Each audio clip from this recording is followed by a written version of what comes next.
Hello everyone, welcome to our another blog. সবাই কেমন আছো প্লিজ কমেন্টে জানিও। আমি অনেক ভালো আছি। আজকে আবার বৃষ্টির মধ্যে বেরিয়ে পড়লাম মনসুন রাইডে। কোথায় যাচ্ছি সেটা তো আমাদের রাস্তায় যেতে বলবো, বাট আজকে একটা ভালো ব্যাপার এবং একটা খারাপ ব্যাপার দুটোই হয়ে গেছে। তো ভালো ব্যাপারটা হচ্ছে যে আজকে বৃষ্টি হয়েছে, রাস্তায় ধুলো খেতে হবে না। আর খারাপ ব্যাপার হচ্ছে বৃষ্টির জন্য আমি আটকে গেছি, মোটামুটি 1-1.5 ঘন্টা আমি লেট। আমার বেড়ানোর কথা ছিল 4:30টার সময়, বাট বেড়াতে বেড়াতে 5:30 বেজে গেল। তো এটা একটা বাজে ব্যাপার। এবং আজকে মোটামুটি আমায় জার্নি করতে হবে 550-600 কিলোমিটার। বাট কোনো প্রেশার নেবো না, আর যতটা পারবো ততটাই যাবো। যদি না পারি আগে দাঁড়িয়ে যাবো, নো প্রবলেম। এটা আমার সোলো রাইড, তো কোনো প্রেশারও নেই, কোনো চাপও নেই। যতক্ষণ ইচ্ছে ততক্ষণ চালাবো, ঠইলে নেবেন না, দাঁড়িয়ে যাবো। ওকে চলো। এই যে আস্তে আস্তেই আমরা বিরাটির মোড়ে সিগন্যাল পেয়ে গেছি। বিরাটির মধ্যে এবার আমরা নেব লেফট সাইডে, এবং লেফট সাইডে গিয়ে স্ট্রেট যেতে হবে। অ্যাকচুয়ালি আমি কলকাতায় রাইড খুব কম করি। আমি বেশিরভাগ, তোমরা আমার ভিডিওগুলো দেখলে বুঝতে পারছি, আমি বহরমপুর থেকেই বেশি যাই। বাট কালকে রাতে দাদার অ্যানিভার্সারি ছিল, তাই জন্য আমি কলকাতায় এসেছি। ওকে, লেফট সাইড টার্ন নিয়ে নিলাম। হ্যাঁ, তো তোমাদের যেটা বলছিলাম যে দাদার অ্যানিভার্সারি ছিল, তাই কলকাতায় গেলাম। এবং আমার কিছু কেনাকাটারও ছিল রাইডিং এর জন্য, যেগুলো আমার ছিল, বাট একটু আপগ্রেডেশন করানোর ইচ্ছা ছিল। তো সেগুলোই কালকে আপগ্রেডেশন করে নিয়েছি, সেটা তোমাদের একটা নতুন ব্লগে আসবে। এবং নতুন ব্লগে বলবো কি কি কিনলাম, গোয়া থেকে কিনলাম। এবং আমি যেটা দেখলাম, বহরমপুর থেকে কলকাতায় অনেক দাম কম, অনেক দাম কম। এবং ওনাদের সাথে কথা হলো, ওনারা বললো যে হ্যাঁ হ্যাঁ, বহরমপুর কেন, অল ওভার ইন্ডিয়া ওনারা ডেলিভারি দিতে পারবেন। তো যাই হোক, সে তাদের কন্ট্যাক্ট নাম্বার, ডিটেলস এবং কি কিনলাম সেগুলো তোমাদের বলবো। আমার রাইট সাইডে দেখো এয়ারপোর্ট রানওয়ে, এবং আমরা যাচ্ছি সোজা। অ্যাকচুয়ালি কলকাতা থেকে রাইড খুব কম করতো, তার জন্যই আমি গুগল ম্যাপটা অন করে নিয়েছি যে আমার মধ্যগ্রাম পর্যন্ত চলে যেতে পারলে তারপর আমি রাস্তা আমার নখদর্পণে। যাই হোক, এবং আমি এই কারণে যেন গ্লাভসও পরতে পারছিলাম না, যে গ্লাভস পরে আমি ফোন চালাতে পারছিলাম না এবং ফোনটা বাইরেও বের করতেছিলাম না। এই আমার ফোন ওয়াটারপ্রুফ, বাট তবুও যদি বৃষ্টিতে ভিজে যায়, যদি প্রবলেম হয়ে যায়। আর এমনিতে আমার খারাপই চলছিল সময়। যাই হোক, আমার গ্লাভস হারিয়ে গেল, একটা দামি গ্লাভস, তো সেটা আমাকে কিনতে হয়েছে। তার জন্য আমি দেখলাম যে না থাক, চলো ফোনটা ট্যাঙ্ক ব্যাগে নিই। তো যাই হোক, চলো কন্টিনিউ করতে থাকি রাইডটা। হ্যাঁ, এই রাস্তাটা ভালো, বাট কিছু কিছু জায়গা আছে না, যে জায়গাগুলো দেখো লেফট সাইড রাইট সাইডে তোমরা নোটিস করো, দেখো খাদ গর্ত হয়ে আছে। আর বর্ষাকালে কি প্রবলেম বলো তো, বর্ষাকালে না বৃষ্টির জল পড়ে পুরো একদম লেভেল হয়ে থাকে। তো কোনটা গর্ত, কোনটা ছোট গর্ত, কোনটা বড় গর্ত, কিছু বুঝতে পারো না। তাই জন্য তুমি গাড়িটা স্পিডে বা ক্রুজ করতে পারো না। এই যে দেখো রাস্তা খারাপ পেলাম, তো এরকমই বলছিলাম আমি তোমাদেরকে, যে রাস্তায় না এরকম গর্ত থাকে না, তুমি গাড়ি ক্রুজ কোনো মতেই করতে পারবে না। আর বারবার আমাকে লেন্সটা মুছতে হচ্ছিল, বিকজ বৃষ্টির জল পড়ছিল। তো বৃষ্টির জল পড়ে পড়ে আমাকে লেন্স বারবার মুছতে হচ্ছে। যাই হোক, তোমরা ভিডিওটা কন্টিনিউ দেখতে থাকো। আমি আগে এই জায়গাটা পার হই, আগে বারাসাত রেল গেটটা পার হই। তা না না, আমি একটু নিজেও প্যানিকে আছি যে ওখানটা যদি জাম্প পাই, ওখানটা যদি জাম্প পাই। যাই হোক, এত সকালে জাম্প পাবো না আই নো, বাট তবুও সবাই তো জানো যে বারাসাত রেল গেটে কতটা পরিমাণ জাম্প হয়। যাই হোক, রেল গেটটা পার হই, তারপর তোমার সাথে কথা বলছি।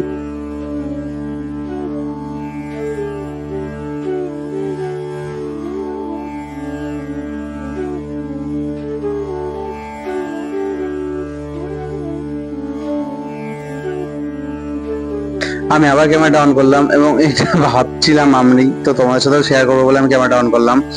যে আমি এই রাস্তা দিয়ে যাওয়া আসা করি, খুব কমই যাওয়া আসা করি। যাই হোক, বাট কলকাতা থাকলে মধ্যমগ্রাম তখন যাওয়া আসা করি। তো তখন দেখি এই রাস্তাটা কতটা জাম, কতটা ভিড়। ঠিক আছে, বাস গাড়ি ঘোড়া এ ও সেই তাই কিচিবিচি কিচিবিচি। বাট এখন দেখো, আমি বাস ভাবছি যে সেই একটু বেলা বাড়লে বা সেই সন্ধ্যের সময়কার কলকাতার এই রাস্তা আর এখনকার এই রাস্তা, দুটো রাস্তার মধ্যে কতটা পার্থক্য, কতটা ডিফারেন্ট। এখন দেখো আমার সামনের লরিটা বলো বা আমি, হ্যাঁ আমি স্লো যাচ্ছি একটাই ভয়ে, যে এই গর্ত চলে আসে যদি বিরাট প্রবলেমে পড়ে যাব। সেই কারণের জন্য আসতে যাচ্ছি। ওকে, আমি লেফট সাইড নিয়ে নিলাম। হ্যাঁ, এবার নাক বরাবর সোজা, এবার সোজা গেলেই আমরা একদম চলে যাবো শিলিগুড়ি পর্যন্ত। আমি তোমাদের যেটা বলছিলাম, যে এই রাস্তাগুলো না এর জন্যই বেশ, মানে এখন দেখো সকালবেলা কত ফাঁকা, কত ফাঁকা, চারিদিকে দোকান পাশের বন্ধ, কত ফাঁকা। এই দেখো, দেখতে দেখতেই আমরা চলে এলাম বারাসাত রেল গেট। তো রেল গেটটা পার হচ্ছি, বাস শান্তি। রেল গেটটা পার না হওয়া পর্যন্ত না খুব চাপেছিলাম যে কি হবে কি হবে, জ্যাম পাবো কিনা। আর এখানে যা জ্যাম খেয়েছিলাম আমি একবার, ঠিক আছে, মোটামুটি আধ ঘন্টা লেগেছিল এই পার হতে আমার, এবং অবস্থা পুরো খারাপ হয়ে গেছিল। এমনিতেই এই যারা এডবি 390 চালাও তারা জানো যে কতটা হিটিং প্রবলেম। হ্যাঁ, তুমি যখন আর হাই রোডে চালালে কোনো প্রবলেম বুঝতে পারবে না, বাট যখন তুমি এমনি নর্মাল রাস্তায় চালাবে তখন তুমি বুঝতে পারবে যে এটা কতটা হিট হয়, কতটা প্রবলেম হয়। যাই হোক, তো চলো এই দেখতে দেখতে চললাম সেই বিখ্যাত বিখ্যাত বিখ্যাত খারাপ রাস্তায়। এই রাস্তা পার হতে তো আমার অবস্থা খারাপ হয়ে যায়। আর আমি অ্যাকচুয়ালি কল্যাণ এক্সপ্রেসওয়েতে যাবো ভাবলাম, বাট আমাকে সবাই বললো যে সকালবেলা তো কোনো ভিড়ভাড়টা থাকবে না, তুই বেরিয়ে যা না, বেরিয়ে যেতে পারবি, প্রবলেম নেই, বেরিয়ে যেতে পারবি। তো আমি সেটা শুনেই আমি আরো চলে এলাম, আর এসে আমি ফাঁস গিয়া আ গিয়া তো ফাঁস গিয়া একা হো গিয়া বাত। তো যাই হোক, এই রাস্তাটা না খুবই খারাপ, খুবই খারাপ। এই 30-35 কিলোমিটার রাস্তা কভার করতে মিনিমাম 2.5 থেকে 3 ঘন্টা টাইম লেগে যায় আমার। এটা হচ্ছে সবচেয়ে বড় যে ব্যাপার। এবং এই রাস্তাটা না পুরো টাইমটা খেয়ে নেয়, পুরো টাইমটা খেয়ে নেয়। যে ধরো এই 30 কিলোমিটার রাস্তা বাড়াতে যদি 2.5-3 ঘন্টা টাইম নিয়ে নেয়, তাহলে ওইখানে ধরো টাইমটা কভার করা যায় না, বা টাইমটা অনেকটা লেন্দিও লেগে যায়। যাই হোক, চলে যখন এসেছি কী করবো বলো, এত খারাপ রাস্তা, এত খারাপ রাস্তা। বিশ্বাস করে আমি এই রাস্তাটা কভার করার পর না আমি 10 মিনিট দাঁড়াবো, নাহলে আমি পারছি না। আর এই রাস্তাটা এত খারাপ, আমি যারা যারা কলকাতা থেকে যাচ্ছো তাদেরকে সবাইকেই বলবো যে কারোর কথা শুনে এই রাস্তা ধরো না। আমি যেমন আমার দাদাদের কথা শুনে আমি এই রাস্তায় এসে ফেঁসে গেছি। এত খারাপ, আমি জানতাম খারাপ, বাট এই রাস্তায় আমি খুব কম এসেছি, 1বার কি 2বার এসেছি। তো আমি মোটামুটি তাও 1-1.5 বছর পর আসছি আবার। আগে 1-1.5 বছর আগে এসলাম। আমি যেহেতু রাস্তা আপগ্রেড করেছে, সব রাস্তা যখন আপগ্রেড হচ্ছে এই রাস্তাটাও আপগ্রেড করবে, বাট এই রাস্তাটা কোনো আপগ্রেডশন হয়নি। যেমনকার গর্ত বরঞ্চ বেশি খাদ গর্ত হয়ে গেছে।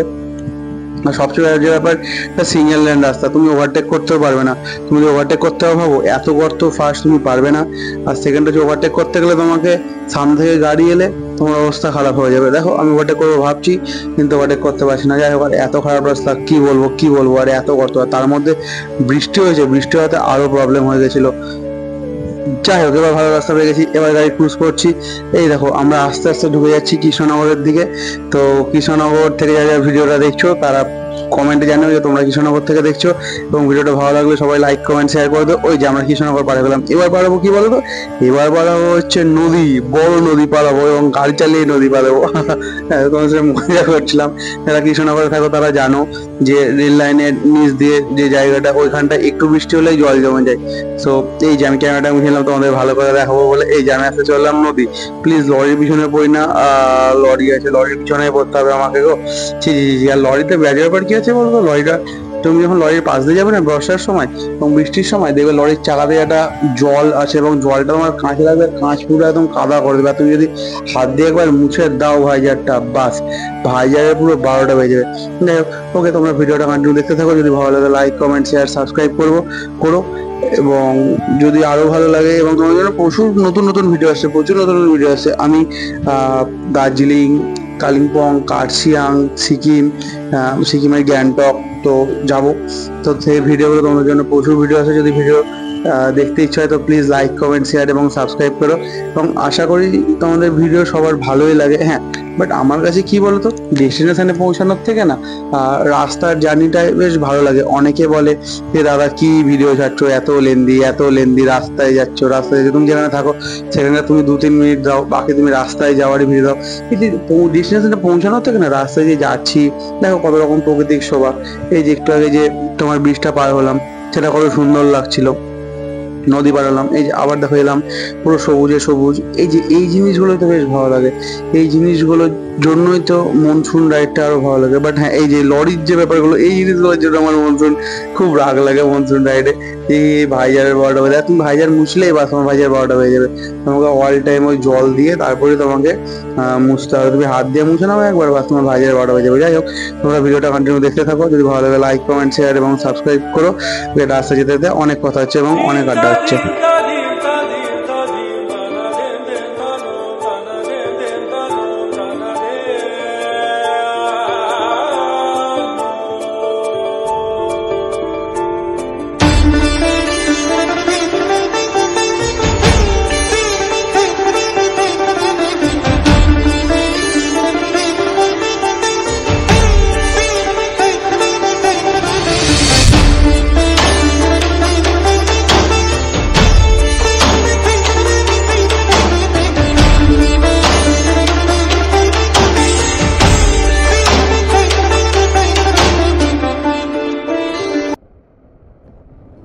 এই যে সামনেই দেখো রাস্তা কিছু কিছু জায়গায় খারাপ আছে।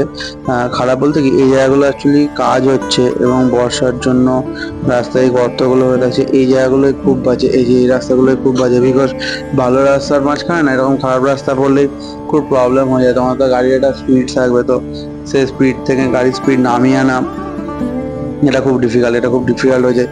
তো যারা মনসুন রাইড করছো তারা তো অবশ্যই, এবং যারা এমনিও বাইক রাইড করছো তারা একটু বি কেয়ারফুল এবং বি অ্যালার্ট। রাস্তায় কিন্তু মাঝে মাঝে এরকম গর্ত খাদ আছে, তো এগুলো একটু দেখে শুনে চালিও। বাদ বাকি রাস্তা মোটামুটি ভালোই আছে তো, এবং রাস্তার কন্ডিশন মোটামুটি ভালোই।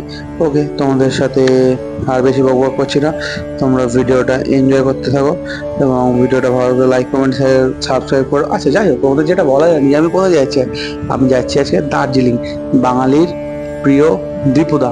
দীঘা, পুরী, দার্জিলিং, তো দীপুদার মধ্যে একটা হচ্ছে দার্জিলিং। তো দার্জিলিংয়ে যাচ্ছি, আমার দার্জিলিংটা বেশ ভালোই লাগে। দার্জিলিং এর ভিউ, দার্জিলিং এর ওয়েদার আমার সুন্দরই লাগে। যাই হোক, আমি দার্জিলিংয়ে যাচ্ছি আর, এবং সোলোই যাচ্ছি, কাউকে পার্টনার পেলাম না, তো সবাই কেউ নেপাল যাচ্ছে, কেউ কোথাও যাচ্ছে। বাট নেপাল রাইড খুব ডিফিকাল্ট এই বর্ষার মধ্যে, নেপালের অর্ধেকের বেশি রাস্তাই খারাপ। যাই হোক, তার জন্য আমি দার্জিলিং যাচ্ছি। তো দার্জিলিং যদি ওয়েদার ভালো পাই, আমার এক্সপেক্টিং নাই যে ওয়েদার ভালো পাবো, ওয়েদার সুন্দর পাবো। যদি ওয়েদার ভালো পাই তাহলে তোমাদের কিছু ভিডিও বা কিছু শর্টস অবশ্যই দেবো। আর যদি ওয়েদার খারাপ পাই তাহলে আমি সেটাও তোমাদের সাথে শেয়ার করবো। আমি যেটাই হোক আমি তোমাদের সাথে শেয়ার করবো। আমি বাট ফোন করলাম হোটেলে, তো হোটেলে বললো যে দাদা ওয়েদার খারাপই আছে, 3-4 দিন ধরে ওয়েদার পুরো ফগই আছে, আর মাঝে মধ্যে সকালবেলা আধ ঘন্টা কি 45 মিনিটের জন্য ওয়েদার কাটছে, আবার ওয়েদার ফগই হয়ে যাচ্ছে। অ্যাকচুয়ালি পাহাড়ে এটা একটা ব্যাপার দেখেছি, সকালবেলা ওয়েদারটা বেশ ভালোই থাকে, তারপর না 10টা-11টা বেজে যাওয়ার পর থেকে ওয়েদার খারাপ হতে থাকে।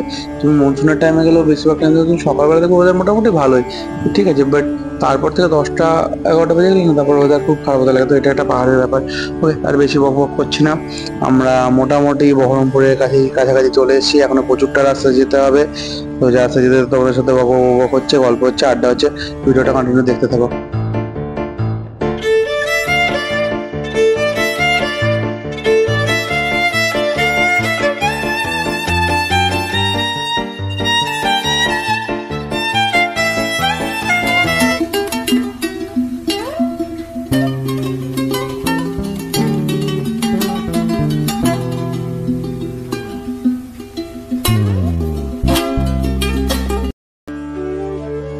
অনেকটা দেরি হয়ে গেল, এখনো দেখাচ্ছে মোটামুটি শিলিগুড়ি 3-4 ঘন্টা। আমি কি করবো ভাবছি, মোটামুটি বাজে 2-2:30 বেজে গেছে। হ্যাঁ, 2-2:30 বেজে গেছে। তো কি করবো আমি ভাবছি যে এখনো শিলিগুড়ি তাড়া গেছে, তারপর আবার পাহাড়ে উঠবো।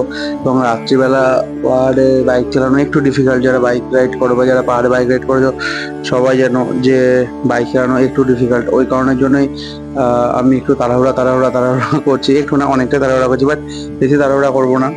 যখন গাড়ি চালাতেই এসছি বা যখন ঘুরতেই এসছি তখন তাড়াহুড়া না, আরামসে যাবো, যতটা পারবো ততটাই যাবো, যতটা পারবো না দাঁড়িয়ে যাবো, নো প্রবলেম। বাট বেশি তাড়াহুড়া আমি করবো না, ভেবে এসছি যে বেশি তাড়াহুড়া করবো না।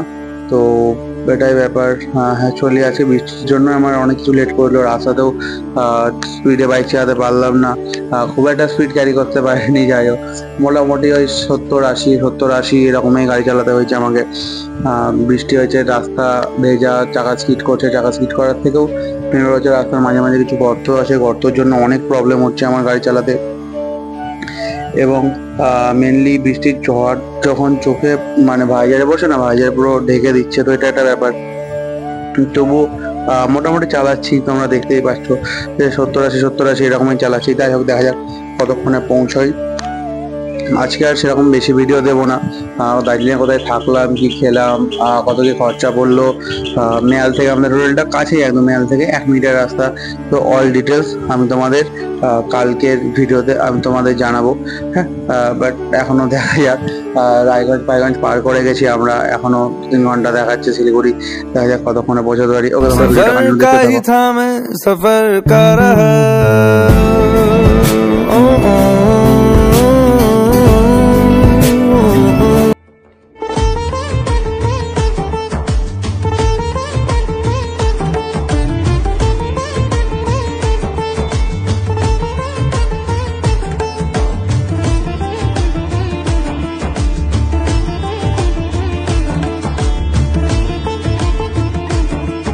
আমার ক্যামেরায় চার্জ না থাকায় এবং প্রচুরটা রাস্তা কভার করার জন্য, প্রচুর তাড়াহুড়া থাকার জন্য আর ভিডিও সেভাবে নিইনি এবং ব্যাটারিও চেঞ্জ করিনি। বাট পরের দিন সকালে ওয়েদার ব্যাপক পেয়েছি দার্জিলিংয়ের এবং কিছু সিনেমাটিক শট তোমরা এনজয় করো।